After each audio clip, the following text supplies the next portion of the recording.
In the ongoing investigation into the Nongpoh PS case number 25-3 of 2024 under various sections of the Indian Penal Code and the Unlawful Activities Prevention Act and Explosive Substance Act, the Bhoi police made a significant discovery on the 13th of March 2024, where they recovered a small cache of arms, multiple gelatin sticks, detonators, ignition fuses, and flags of the proscribed outfit, the HNLC, along with other potentially incriminating materials.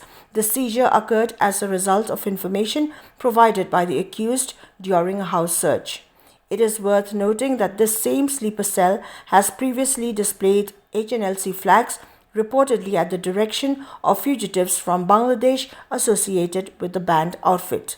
The current modus operandi suggests that these fugitives from Bangladesh have been instructing sleeper cells throughout the state of Meghalaya, offering substantial monetary rewards and even new vehicles to members for carrying out the IED blasts.